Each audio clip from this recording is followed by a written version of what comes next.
other kinds of optical logics. So in the Harbin piece, Infinite Right, there's that slow wipe that happens, and this image that we've been watching that is this landscape that is so organized, that is so repetitive, that was just remarkable to me.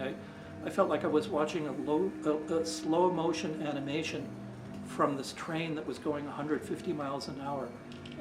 And then when I further worked that material or was looking at it, I actually decided to manipulate it in some way, and I kind of really explored a lot of processes that didn't work. In this particular one, I can't tell you exactly why I thought it was a good choice, but it partly was this kind of other kind of logic.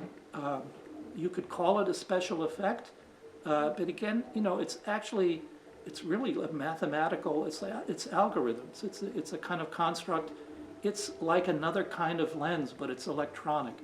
And so it's kind of emphasizing this materiality, which is part of what all the pieces are very consciously living in this electronic space. And you know, these various kind of states of image and states of sound rubbing up against each other. And you know, we don't, this again, you know, there's, what is that book, Abraham Moll's? It's about aesthetic information and aesthetic theory. It was actually a book that Woody Wazoka said was so important in the 60s and 70s, although everybody probably misunderstood the book. But it had to do with looking at aesthetic material, or looking at materials from an information theory point of view, to actually begin to kind of flesh out forms and images that don't come from our tradition of image making, but really have to do with materiality and systems, etc. You know, and then you have, you know, this interdiscursive idea that I mentioned that Zelinsky talks about, this notion of the space that is this perceptual time and image space, then this interdiscursive space, and then also this wish machine that all goes on simultaneously. And the interdiscursive, you know, this is one of the interesting things. I think, you know, I have always been an avid reader, and when I was in Binghamton, you know, we read lots of, you know, Marshall McLuhan was amazing to read, and so was Jonas Mekas, and Hollis Frampton was really laying down these kind of systems for different ways of organizing images. Nam June Paik actually has some really remarkable texts about electronics and image making. And you know, and then there's a lot of, quote, theory, as it's often in a short way described. It's Deleuze and Guattari and those guys, and it's, you know, and I actually have read a lot of their work. I think a lot of it is quite confusing and absolutely wonderful at the same time. If you look at the multiple texts out there, and this is, I think I was really kind of tuned into this from my Buffalo experience, where it was really about all these different kinds of thinking, all these different kinds of models, discursive, interdiscursive, are out there. They can be applied to images and applied to, and you know, at some moment, there are a lot of people now, there's never been so many young scholars writing about film and electronic imagery, and trying to understand it relative to the last 30, 40 years of intellectual thought. Well, boy, they're actually very related. They're absolutely related. The dots are there to be connected, and it's going to be great to see who does it, how they do it, etc. So this thing of so that's that piece about the discursive. Back to the image, or the image and the perception of time in space, etc. That's actually something I have worked very hard to try to make be very concrete and tangible within the work. The work's not thematically based, where I come ahead of time with an idea that I'm going to illustrate. Um, I'm looking at things, and it's sort of not a nonstop connotative possibilities that actually can kind of come out if, in fact, things are framed in a certain way. At which point, I always like this term Larry Gottheim used about the leap of the imagination. And I think that's one of the amazing things that can happen in work, is that it can create this space for these leaps of imagination to happen. There's a great book that I just came across, it's been around for a while, called What is Thinking? And I mentioned it to Larry Gottheim, and it's a book by Heidegger, who's not easy to read. And it's his last year of teaching. It's his lectures to his students. It's an absolutely amazing book. And Larry said it's one of the most important books he read, because it's about thinking spaces that happen. And I think that's very much happening in Larry's work. I think it's happening in Ken's work also, where there are images happening, but there's spaces for thinking, and what you're looking at, you're thinking about. And that's an amazing sort of like a tuning that's going on, that the image maker can get some kind of sense about and then put out. Is there another question? I didn't mean to go on so long. I kind of jumped beyond that question, but I don't know if I answered it about the color, but I think I take everything that comes along with what I'm dealing with. So sometimes the color, the very last, second to last piece, the apparatus piece, I love the color in that piece, and that's actually from the Paigabe. And that's more sort of in the style tradition of Paigabe. It's quite rich, and the Rodetra material really has a kind of very fluid quality. There's actually feedback in there as well. And those pieces, that particular piece, I actually loved seeing this 1978 recording on this 3D form. We could talk more about that in terms of but here was this kind of, it's called apparatus, and this thing is a kind of apparatus that is showing this video energy that was in fact part of what people were so thrilled about early on. This is Gene Youngblood and expanded cinema ideas about this kind of energy, electronic light energy that was like a physical fact, but didn't exist in nature before electronics. So that's a color. I love the color in that piece. I think it's just really amazing. Can we move on to Sure. another question? Okay. Alan Riley raised hand, so I'm going to allow you to speak up. Hi, Per. Hey. Hi, Alan. It's nice to be here with you. My question is about musical instruments, and not your like thinking about music in an abstract sense, but your relationship with musical instruments and your voice as a performer and musician. Because I know that you mentioned playing the flute, and there is some work made with the guitar that you showed, and also with your voice. Mm-hmm.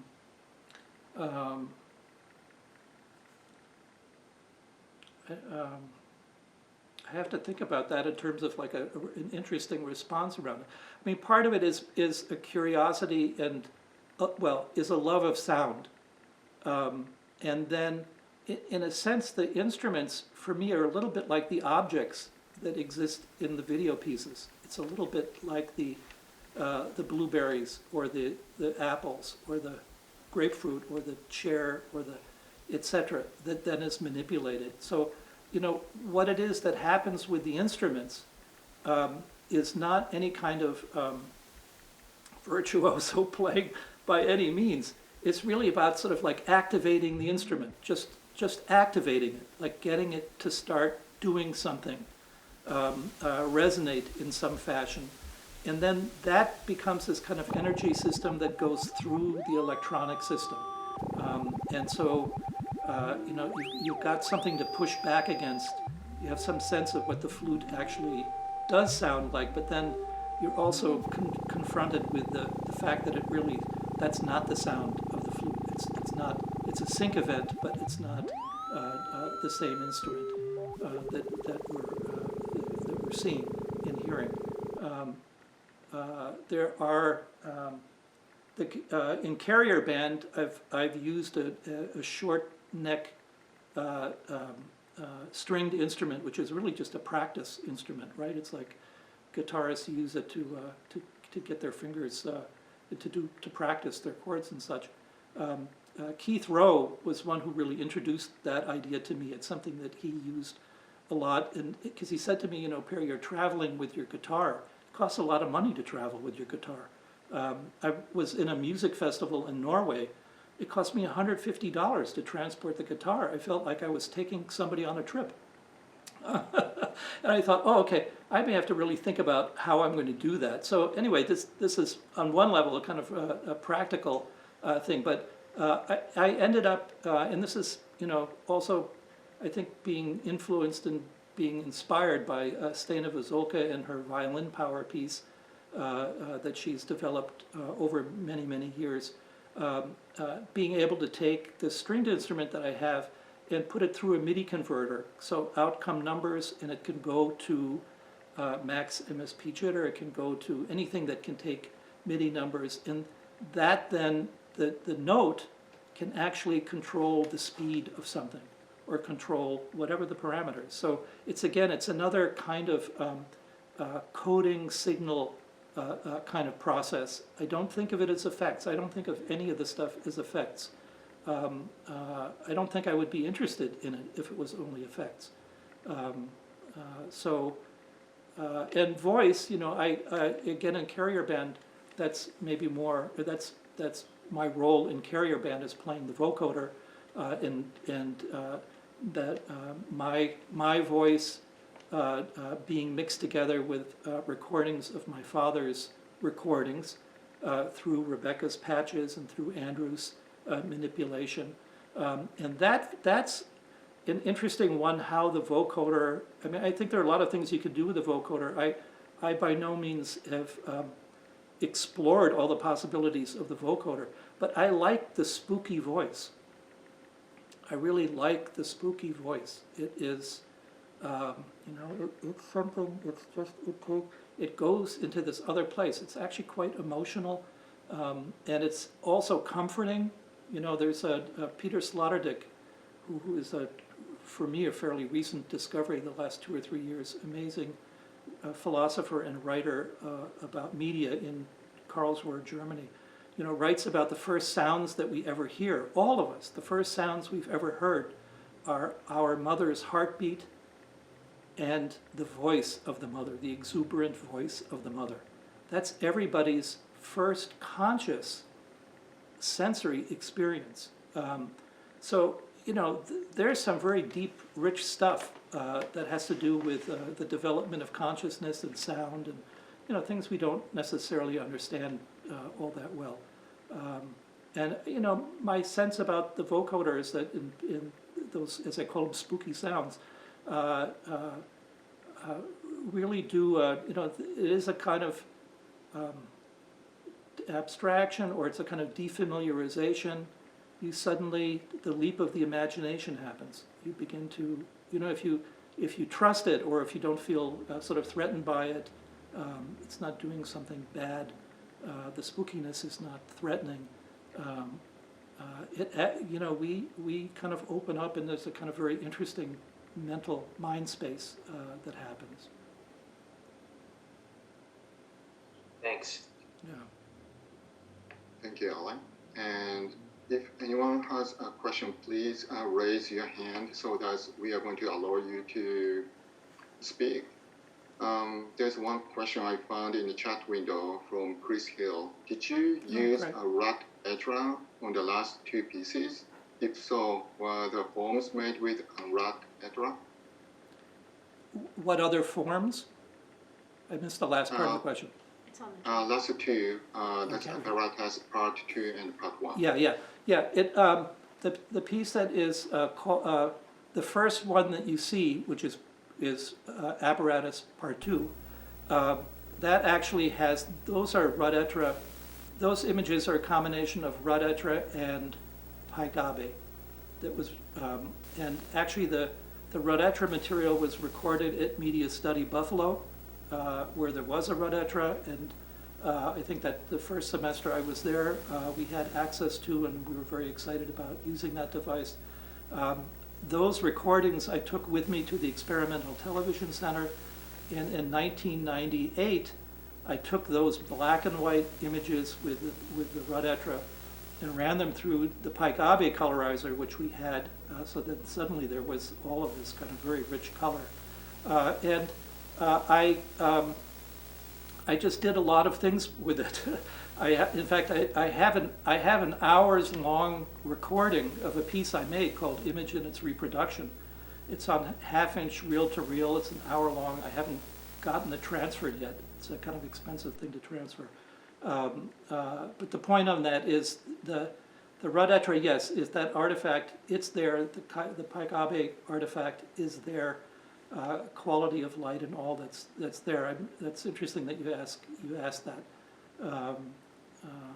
In terms of what I showed, the apparatus number 1, which is the second one that I showed, that actually has no Rudetra in it. That was actually the 3D was done using Max MSP Jitter with a patch that Hank Rudolph helped me with, and we kind of, said, Hank, how do we get rid of that gray background? How do we get rid of those lines that are showing us that 3D thing? How do we get rid of, how do we shut this part off? How do we shut that part off? Just so that we can get some of these very simple forms. And he figured some stuff out and sent me the software on disk, on a floppy disk, or on a little hard disk in the mail. And I made a number of recordings, and actually that recording with the Muybridge material on it, that's sort of the most kind of fanciful. It's like a sail and it's fanciful with the Rudetra material. That was recorded in 2003, and so what I did with that was what did I do with that? What I did with that was really then dealing with editing, and I kind of re-looked into that material and literally looked into it by zooming into it, or actually by making it larger, right?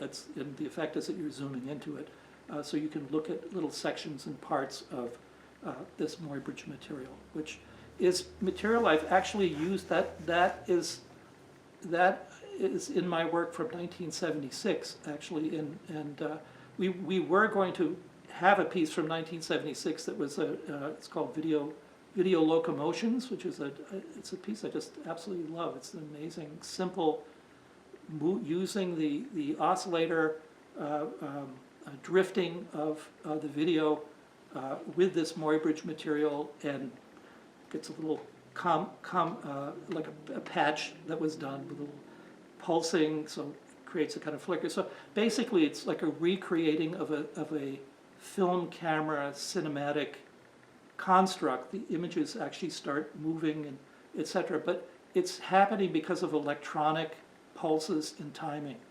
So it's a kind of hybrid film video piece. We were going to show it. It was something that we had in a carrier band performance not long ago, and YouTube shut us down.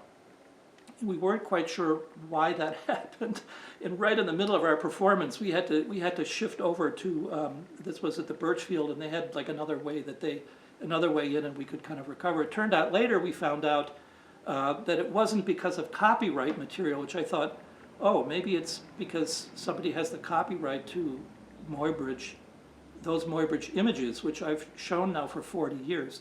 No, it was actually that it was inappropriate material because it was a naked man doing a somersault, which I don't know how you could even tell because it's quite minimal resolution, etc. So that's what that apparatus number 1, that last section, is. And I'm actually very interested in both of those. I love the Radetra Pike Abe material and apparatus too. There's actually a part 2 to number 2, which is the David Jones's buffer mixed in. There's mixed in with some oscillations, and it's sort of tinted. This kind of, to me, it looks like a film projection that's happening. There's all kinds of play that's going on with that material, and there's actually an image sound link on that as well. So, there is something about iterative processes. This is also sort of, I think, a thing that exists within the work. If I do a broad stroke, simple broad stroke, the early mid 70s, early 80s were lots of recordings that were single image, minimal recordings, and they were very singular. And then by mid 80s, I actually started linking them together. I was really resistant to do that, but I started linking them together. Early 90s, there are a number of pieces, animal migrations and why they don't get lost, animal migrations and the mediums they face, artist studio after Brock. All of them are 20 minutes long. Each are 20 minutes long. So I didn't, in this program, I didn't want, I thought we would really eat up the program. Those are interesting pieces for a number of reasons. By the late 90s, beginning of 20th century, 21st century, I started embedding the images in the image. So that the piece that is the Songs for Beijing, that embedding of those images into that shot, that was my first morning in Beijing. Of all the times now I've been in, the 10 times I've been in Beijing over the years. That was my first morning on the first day. I was at CAFA, Central Academy of Fine Arts, their old campus. It was a kind of very amazing place to be.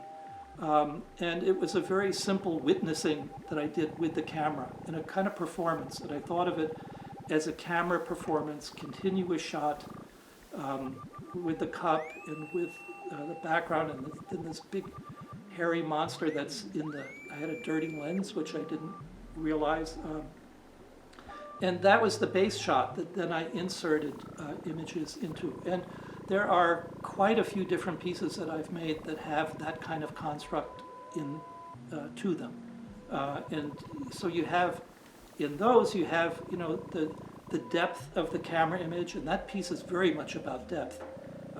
And as soon as you set something up, foreground, middle ground, background, you're creating a space.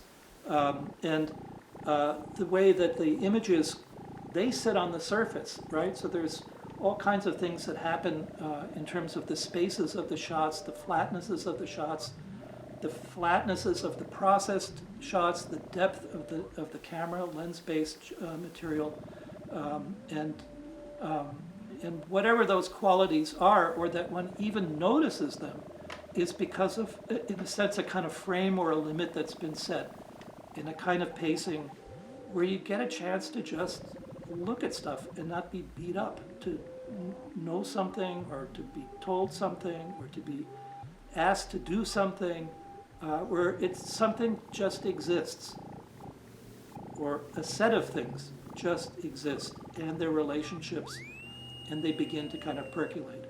That was my first time being in China, and for me that was a discovery. I felt I'm having a life discovery moment. In some ways similar to my whole experience of dealing with video image processing, which is also about discovery. Seeing these things I've never seen before. Real head scratchers, real just, having mixed feelings about what it is and what it looks like and what it's doing, and being in a new culture and knowing and being excited about that. And I was born in Germany. I grew up as a German American, an immigrant. I was as a kid. I was in Vermont in the early 50s. My friends taunted me for being a Nazi because I was German, and then we moved to Mississippi, and I became a Nazi Yankee. because I had lived in Vermont, right? Whatever. But this thing about when you're an immigrant, it's a beautiful thing to be an immigrant because you don't buy it. You live multiple cultures. You live them in parallel, and you know there are more, right? And we're just in a world now where we have much more experience like that. And everybody actually has a lot more experience like that. So being in China, and there's actually a lot of China material that I'm just now going through, that I'm going back to my mini DV tapes over the last 20 years, and a lot of things that were shot in China that are, some of which are really quite remarkable, that I just never really had the time to consider how I might use them. So that for me, that's part of how that material works, is this thing about discovery, which in a sense is also a kind of experience theme I want to share with people who are looking at the work, that it actually opens things up, that it has these spaces of leaps of the imagination that can happen. The piece with Turn, You Change Direction, that's a curious piece. It's quite comical in ways. Sen Xiao is he's a writer on film. He's written about the French New Wave. He's a very well respected writer on film in China. He's very interested in Ken Jacobs' work, and we had really some very, very interesting conversations. And I happened to be at his home for a very short time because we had a dinner engagement somewhere else, and they were calling on the phone, where are you, where are you? And I said, please, let's just do this recording very quickly. And in a sense, it changed quite a bit from what I had thought it would be, because we didn't have time, so it didn't bubble up in the way that I had hoped. But part of my thinking with that was this thing about tableau, and how so much of narrative, in the beauty of sort of a traditional film, narrative film, is this thing of blocking, right? It's like how people are in the frame. It's like decorating frames with people, and in sight lines, right? The Passion of Joan of Arc, right? Classic example. All the sight lines that film explores for over an hour, and this was just as simple, playing with this notion of tableau, and we didn't like hit the stills and just let it go, which I wish we had. But I had the material that I had so much respect for he and his daughter, if you look here, Jiao, who is a young, aspiring media maker and writer. And there was, there's this thing about cultural difference that I think comes through in this, like a kind of uncomfortableness. The distortions are humorous, and they're also grotesque, right? And they're grotesque. They really are like this play with the other, right? That is not you or your kind of your thinking, or it could be the kind of grotesqueness of one looks in the mirror and it's okay, and then there are other times one could look in the mirror and go, oh my God, this is horrific, right? So the piece goes into some, I think, kind of emotional valances that some of the other pieces don't, just by virtue of the power of human beings and the power of tableau. So there's actually, wasn't quite how I imagined it. I have a number of other recordings that I've made, in fact, that I made in the last trip to China, of groups of people in tableau moving, et cetera, et cetera. So I'm still working through how I would, what I do with them, and I'm trying a number of processes to see if they resonate in some interesting way. And sometimes it just takes a long time to manipulate material and come back to it and work it further and take shots at it. I'm going to try this now for a day or two and just see what I can come up with, etc. Which is the way a number of the pieces have evolved also. they're obviously not storyboarded pieces. It's not that kind of construct.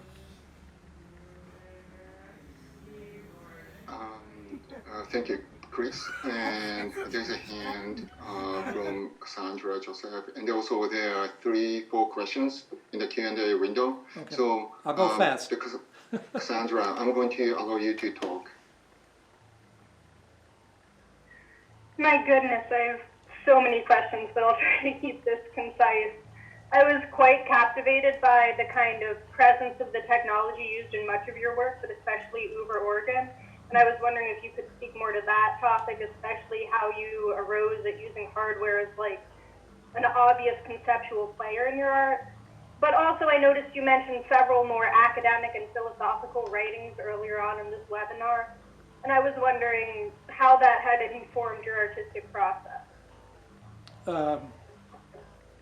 The Uber Organ piece is using David Jones's frame buffer and a version that we put together that was 48 frames of video, and with computer control it could cycle through the 48 frames and in a sense move forward. So there's always something new coming in, there's something always dropping out, but there's always these 48 frames that are activated. And that interested me, what that was as a kid, and coming from film. That's a curious, wonderful kind of animation kind of system that's in play. The images are from my father's notebooks, and I discovered actually the day after he passed away that I knew there were notebooks because I saw him writing in them, but I didn't know there were 50 years of notebooks. Which by the way, right now are at ZKM in Karlsruhe, Germany, in the Harold Bode archive, which is, they have accepted all of that work, which is I'm so grateful to, and that's an interesting thing. But I made a performance, and this is something that I do pretty regularly, is I just perform with the camera. And the performing is in the sense of looking at something. And I thought, okay, I'm going to look at these notebooks, and I'm going to look at them for the first time through the camera. I'm going to page through, and I'm going to look, and I'm going to respond, and I'm going to be present, and that's how I'm going to deal with the recording. So I had that recording, and then I ran it through this buffer system, which it absolutely accentuated. You know, it's got a rough edge to it. That's not a smooth kind of cutting that's going on, but it is consistent, and it has a rhythm and a tone to it. And the notebooks are, as you saw, you know, they're beautiful, and they are technical. They are, you know, it made me. I suddenly became very. I know this a bit myself because I am a big notebook. I also have notebooks, and it's a practice I engage in, of the collecting of my own thoughts, and as things come by, and it's my research goes into the notebooks. So I know it from my own experience, but I also see it. I saw it in my father's notebooks, that they were spaces for imagining. They were spaces for sort of connecting, slowing down, thinking about things, and projecting into the future. So I loved what that whole aspect, that whole idea of text writing. You know, this is the power of writing. So I think there is a kind of thematic throughout all the work, is this rebalancing of where the content is, or how much of the content is driving what's going on, how much the materiality of the image in the system articulating is driving something, how these relationships begin to get set up, and what it is that happens. This connection of, or question that you ask about writing and ideas, and I tell you this, you know, I have a funny relationship to it because I'm absolutely interested in and engaged in, and I have a huge library of books, and that's how I've survived in Cornell, New York, teaching at Alfred University, is that I've had some of the most amazing thinkers and writers in the world on my shelves here that I can sit down and think about what it is that they're saying and what they're writing about. Some of it I can really connect to, and I think it helps me see things about my own work that I wouldn't see otherwise. Some of it, it's great writing, and it's interesting, and it's very abstract, and I can't make the leap. But in my mind, it's actually, give you an example. Sigmund Freud wrote, I forget the name of the book now, the famous book on the unconscious. The book on the unconscious. He wrote it in 1899, okay? And so he had to decide, does he want the book to be the 19th century or does he want it to be the 20th century? So apparently he delayed the publishing of this book. So it starts 1900, right? And the ideas of Freud took some 30 years to actually become part of the cultural dialogue. And think about how the unconscious affected the visual arts in the visual arts thinking, right? So I think it's the case with a lot of the writers of the last 30 and 40 years. And this is, what academia and scholarship produces, this amazing richness of writings, and then the stuff percolates, and there's some, how it then begins to connect up, how it begins to be useful in the culture. I think that's, that's key, and that's part of the dialogue that the arts, the visual arts are. It's not like we can figure, as visual artists, that we can figure all that out, but we can certainly be aware of the fact, if we want to, that this stuff is out there, and it's pretty fantastic and exciting, and how it then can connect up. I don't know if I look back at, I think film history is one. I've just been reading Jean Epstein from the 1920s and 30s. Amazing writing about film, and his films are really beautiful also. Maya Deren's writings, that's where I found out about Epstein, was from Maya Deren's writing in the 40s. Her work becomes extremely meaningful. She was also a film artist, but her writing becomes very meaningful in the 70s. There's like a 30-year space before it just is answering things that it is productive, actually, for the image makers in the 70s. And so, I think there are these curious delays that happen. For Freud, it was like 30, 40 years also before the ideas could really become implemented, enrich, and so on and so forth. So, for me, writing and thinking are really significant. On the other hand, there are moments where I sort of have to stop my own thinking and not think so much, and actually perform, engage, take risks, and let the thinking analysis happen after the recordings, where I actually look back. This is one of the things about, I think it's in filmmaking as well as in video. Video has some of the advantages of being a less expensive form in terms of generating an hour's worth of material. So a lot of recordings can be made. It's confusing. I mentioned it to students for years.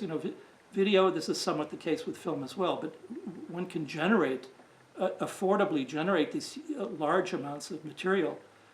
You can create images faster than you can think and absorb them. So, I like Woody Vazulka's vocabulary of dialoguing with the system, dialoguing with the images, making them, interacting with them, and then figuring it out maybe later. Stena Vazulka said something like, early on, they were generating something like 1,500 hours of recordings a year. When I heard that, I was just like, oh my God. On the other hand, I thought, oh, actually that makes a lot of sense, because if you're in a territory that's unknown, then you've got to really move into that territory, and it may take some time, some backtracking, or I can't tell you how many times I've spoken to Stena on the phone. I go, Stena, what are you doing? She goes, I'm going through my archive. I'm going through the archive. I've found some amazing things. 10 years ago, 20 years ago. So there are some very curious time frames that we can negotiate